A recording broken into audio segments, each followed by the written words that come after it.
Hello, everybody. Welcome Hello. back to the Wednesday Crew show, which is what I'm Hello. calling this now. My name is Pleeps. Name is Ross.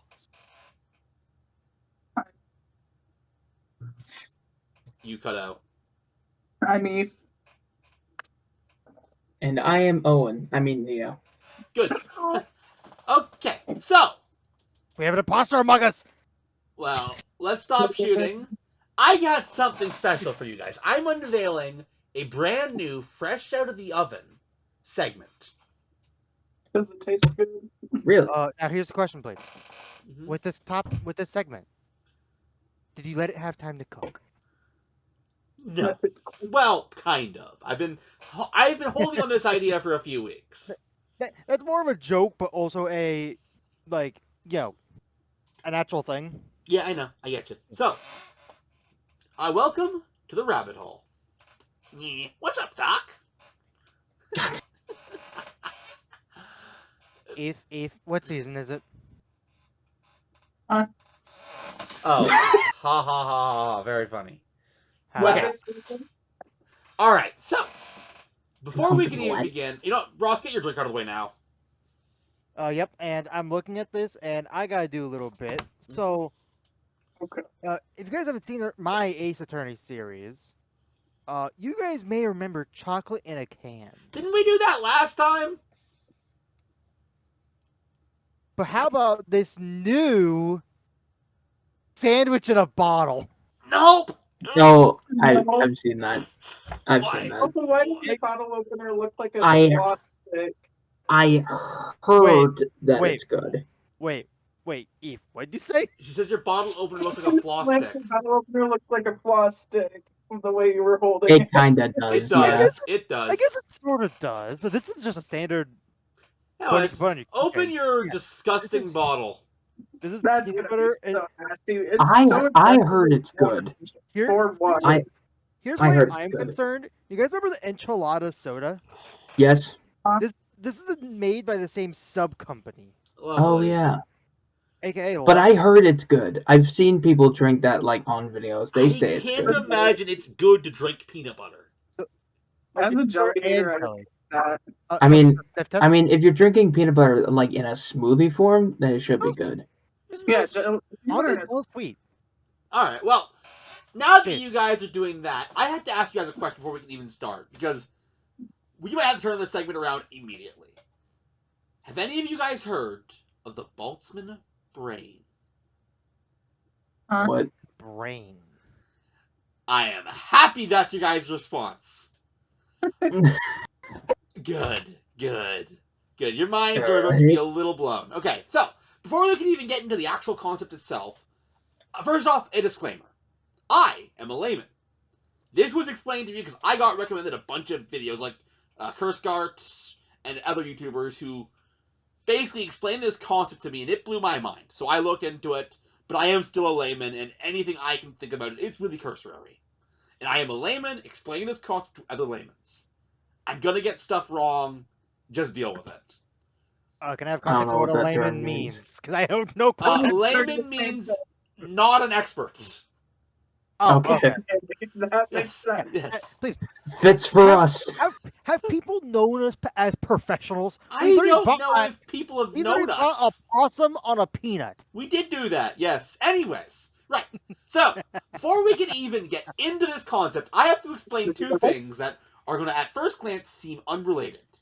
Number one is probability. Number two is the heat death of the universe. What? I mean, the probability.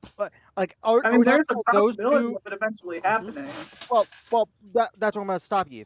When it comes to this, Pleeps, are we talking both of them as concepts on their own, or both of them as a part of the same thing? If that makes sense. On their own, they lead to something. Okay. I saw where Eve was going, and I'm like, okay. Well, first off, let's step back. Let's take a frame back. I'm curious. All right, guys.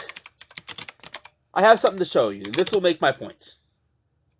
Are Okay. you are you about to show us that every day there's a 99% chance that the world's gonna be destroyed?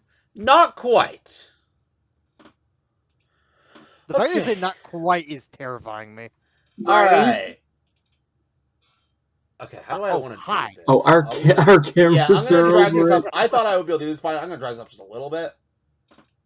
There we go. Yeah. There you go. You guys can see it now? Yeah. Yes. This is Very the small, Library but yeah. of Babel, a pretty fun website that puts just a bunch of random characters together, but not a bunch. Every possible combination, which means eventually you're going to get this. I can't read that. I can read it. When it comes to this, Pleeps, are we talking both on its own or them as their own thing? Let's take it from. Did it not just repeat what you just said? Just said that word for word. What the fuck? You didn't say it word for word because I'm not that good a stenographer.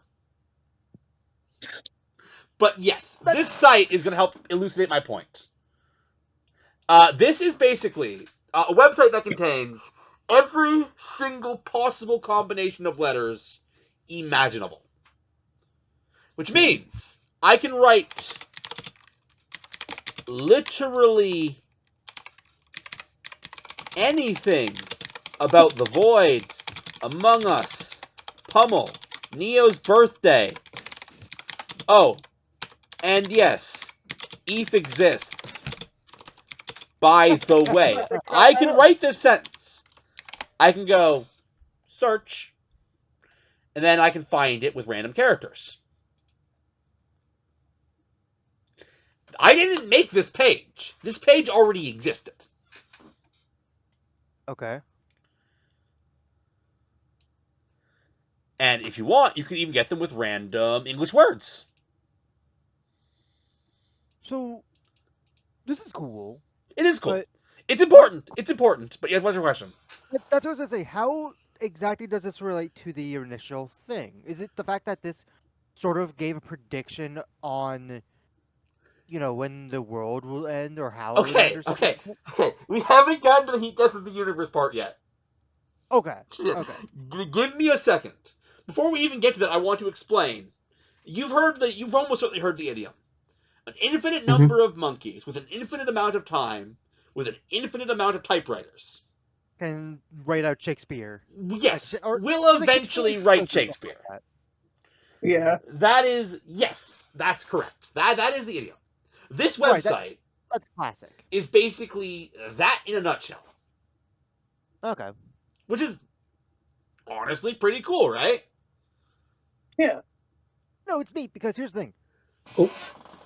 The monkey thing is always going to be a theory because what in the fuck are you going to be able to... It's not a theory. It's just probability. That's the essence of probability. Which, again, does fit into the concept we're talking today. But we have to get to the other part. The heat death of the universe. I am going to botch this explanation. Mm-hmm. And I will also want to iterate before you start getting a bunch of dread. This is going to happen long after we're gone.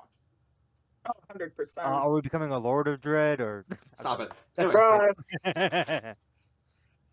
So, one of the models for the heat death of the universe, or the death of the universe, there are admittedly many, is that eventually everything is going to start drifting so far apart that nothing will come together again. Are you saying more like, are you talking about like the planets in the solar system, or are you more talking like dirt separating from more dirt? Everything. Okay. Remember, this is again. We're getting to a point here, and we're getting to the Boltsmannbrain. Don't worry. Don't worry. I know that it doesn't feel like it, but we're getting there. You gotta understand this concept first. Honestly, I mean, that is always a possibility, and frankly, not to make this sound the most grimmest thing in the world, but realistically, if you think about it, the world could our world can end in millions, probably even billions of different ways that even our minds couldn't even process. Almost certainly, but yes, this great separation, as I'm going to call it from here on out, because I think that sounds cooler. That is one of, if not the top answer to how the universe will end.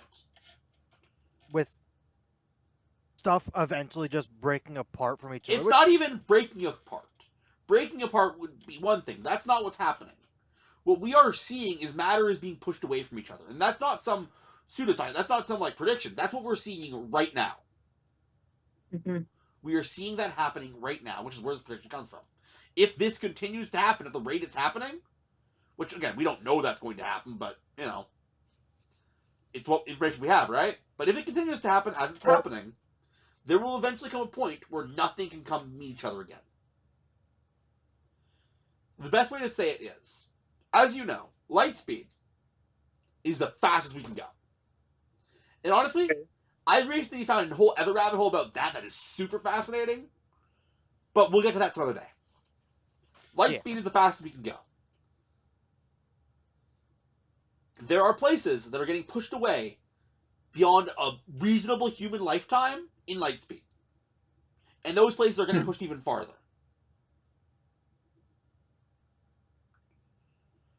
We are, by the way, still getting to Boltzmannbrain. Don't worry. Now, suppose this happens. All right? Mm-hmm. Okay. So we've established our infinite monkeys, infinite typewriters. We've established the heat and death of the universe. It's time for the main event. I want to ask you guys a question. We're getting to that. What is more likely to form? An entire planet or a single person? Given infinite time. Single person. Are you talking in the vein of, okay, far future, the scenario where stuff is being pushed away from each other? This is, all life as we currently know it is already gone. Okay. Well, a planet would have to form in order to create life. Ross, That's what. for the sake of this, let's ignore that particular fact. I promise you it'll make sense. New life So would just at the top of your head, which of the two would probably form first? Probably life. Did you say planet? Yeah, I'm still on the side of planet. So Ross said planet, Eve said person. The answer they came to, that all probability suggests, it's not quite person the way we define it. I'm using the word person to be very clear. Right. But consciousness is more likely to form than a planet. Time for the blowing your brains part. Okay. So, what is a Boltzmann brain? A Boltzmann brain is for a single instant, like probably less than a second, matter coalesces together in the exact combination required to form thoughts and memories of someone who's had an entire history.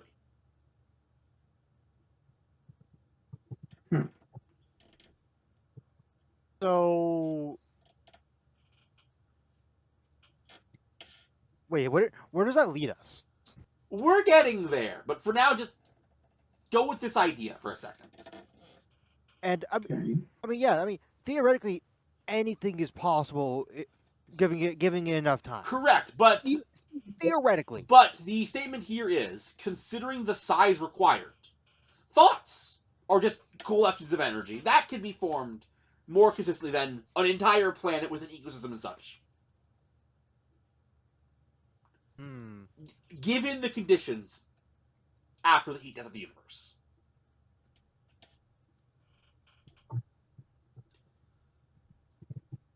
So,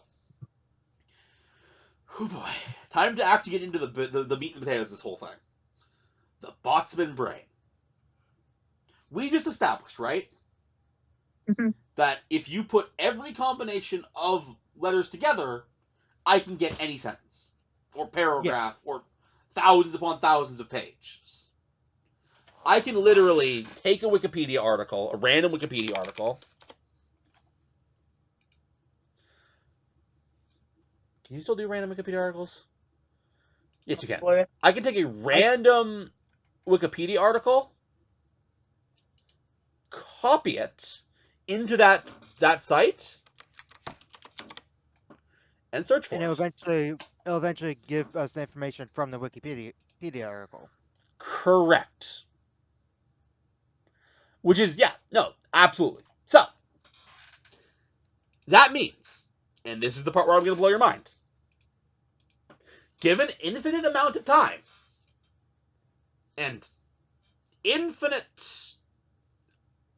infinite amount of time, eventually, energy will coalesce in the universe in this very specific way to create a Ross. Some with your exact memories, personality, and thought patterns. Someone who would, if you asked, say, yeah, we recorded a podcast. We're recording one right now. But that person has no past and no future because they fizzle out in less than a nanosecond. That is the Boltzmannbrain. Now, ready for your mind to be blown even further. Because we got 2 more concepts we need to explore. At this point, my guys need to start saying what you say.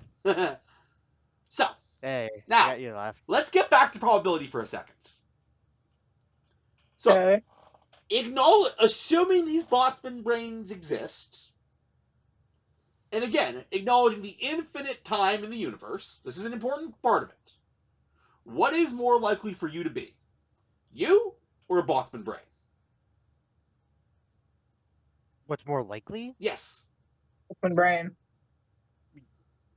I feel like it'd be us.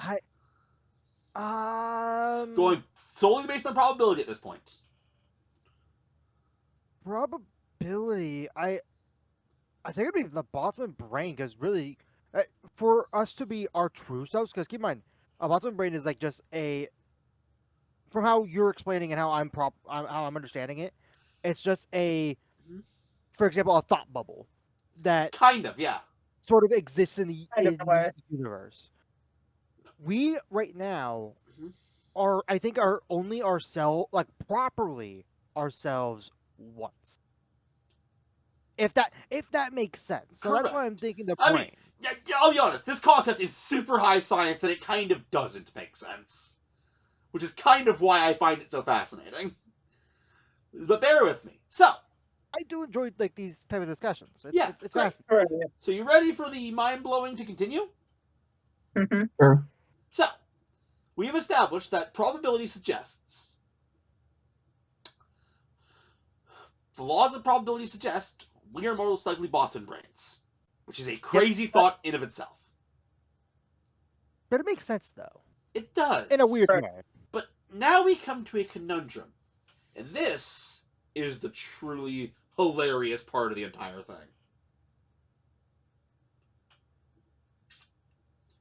If our model of physics leads to a Boltzmann-brain, and that means we're most likely a Boltzmann-brain, what does that mean? Mm-hmm.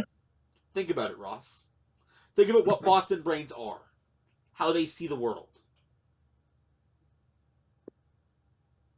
I mean, nothing would really, at least from how I understand it, with what you explained, it doesn't sound like anything would specifically change in the vein of, because unless these thoughts can adapt in that nanosecond, which, for the record, because I actually learned this, God, let me double check the number, but specifically for like stuff like first-person shooters, human minds have a reaction time of, I think it's like 200 milliseconds or something like that. Fair enough. Yes. So it's like, would the human brain or a thought of a human brain have time to even process that information? Well, that is all true. Here's the real issue, Ross. A Boltzmann's brain's concept of reality is entirely fabricated. All that exists are their thoughts. Okay. Do you see the issue now? Also, I want to clarify myself or correct myself. It's 250 milliseconds. I was close, but not quite. But do you see the issue now? So it does process its own thoughts. It Is what you're does, saying. but its concept of reality is What we were now, let's say. not even necessarily. It could be anything. They're not snapshots of history. Again, they're thousands of typewriters. They could be any fantastical idea ever. But the real issue is, can a Boltzmann brain do science? Probably. Maybe. But theoretically, because anything is possible. Well, anything is possible. Anything is possible with enough time. Fair enough. That's, you know what? Use my own Especially in words this against. scenario. Like, Yes. Because, like, in theory, Boltzmannbrain could have been a, like, super genius scientist. Boltzmann brains aren't ghosts, for the record. I know. I'm But trying to understand. yes, I'm afraid of no ghosts. but I I thought you guys would figure this out already. The answer is no. It can't. And I will tell you why. Actually, you know what? No. Now that you know the answer is no, why is the answer no? Why can't the Boltzmann brain do science? Because isn't it only a thing for like a nanosecond? I mean, there's Yeah. that, but there is another issue. Is the fact that it has snapshots, basically snapshots of what it believes to be science, but it can't properly know which science is all about discovering, basically. Bingo. A Boltzmann But brain's reality that is only what it perceives in that moment it exists. And now we get to the ultimate M. Night Shyamalan twist of this whole thing. Because of this, I want to introduce you to the last concept of the day. The thing that makes this entire thing hilarious. An argument? That are all Boltzmann brains. No. Edit us just being floating heads. I'm joking. An I mean, argument? would be a floating head right now. Okay, so I want to talk about reductio ad absurdum. This is our final Are concept you of the day. casting a spell on us? No. It This- sounded like one. So I'm assuming What none are of you you guys. doing? Huh? You got something in your mouth. What are you doing? Hoodie string. Anyways, Oh. so Yeah, I assume right. from that none of you guys know what reductio ad absurdum is. No. No. I cast that. It sounds like it's Okay, so a reductio ad absurdum is a conclusion so ridiculous that anything equation that leads to that conclusion must be wrong somewhere. Boltzmann brains are this. I'm excited because at first glance, and really, if you'd still have to look at it for a little bit Yeah. and have someone explain the idea to you. But it's like it's like a movie pitch Mm-hmm. where the whole idea. I'm assuming they had this. They did not properly understand what Shrek was going to be with the pitch. What? But you get. Absolutely not. Pitches are Like- a little more thought out than a Boltzmann brain. I'll let you know that right now. You get what I'm saying though. It's like you gotta like explain it to me first. All right. So But it's like I understand the idea. I understand the concept. right. So yes, a Boltzmann brain, because of the three issues that we outlined. If Boltzmann brains exists, statistically likely you are a Boltzmann brain. That's number one. Number two, Boltzmann brains only exist for a nanosecond and do not observe the world around them, just what they imagine the world around them to be. That's two. And number three, because of 1 and 2, Boltzmann brains cannot accurately measure science. Which means, if our laws of physics dictate that the Boltzmann's brains should exist, we have to inherently question every piece of reality we know. Because if we're a Boltzmann brain, we can't accurately measure anything. Now can I propose something? You can propose And much. I was thinking about this. Mm-hmm. So the whole idea of a Boltzmann brain is basically we've gone so far apart that eventually they'll combine together again. What Yeah. if what if you don't even need the first part, and that's why every person gets a random thought in their head? I mean, maybe, but that's not really the point of the Boltzmannbrain. I know it's not the point, but it's like Yes. that's something that came in the back of my mind of, wait, so Yeah. because that would make sense, because a random thought in your head can't do science. It lasts for I don't know if a nanosecond would be the right number, but you know what I'm saying? No, I get it, but I don't know. I mean, Yes. I have some random thoughts that I had years ago that I still have sometimes. Anyways, back to the point. So because of this, Boltzmannbrains are reducto ad absurdum, meaning it is if an equation leads to a Boltzmann-brain, it leads to scientists double checking the equation. Right, which if you think about this as well, technically they'd have to do infinite times, because like there's infinite time that this could potentially happen. I feel like at this point we're kind of thinking this is actually science actually doing. But that, by the way, is the rabbit hole known as the Boltzmann-brain. Any questions? Too many to even comprehend. I unless we were missing something, I think you explained the idea of it pretty solidly.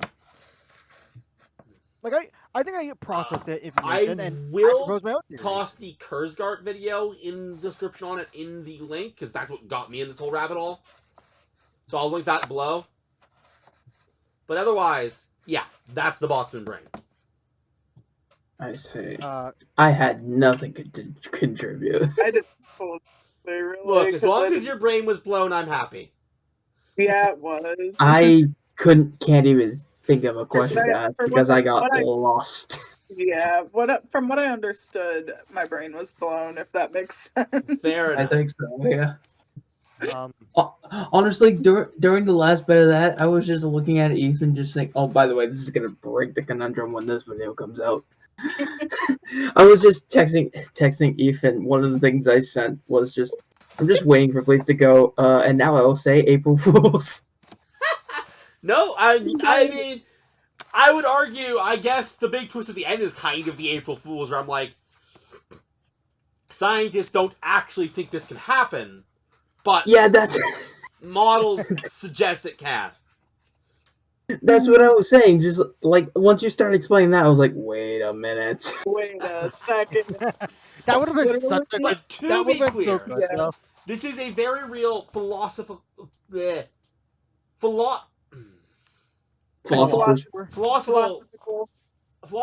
and scientific There we go. concept. This is a very real concept, and it is fascinating. But it is. Yeah. All right. Well, that is the end. However, that is the end. Thank you guys for watching. If you did, I hope that you enjoyed a very layman playthrough of this concept. I've been Pleeps.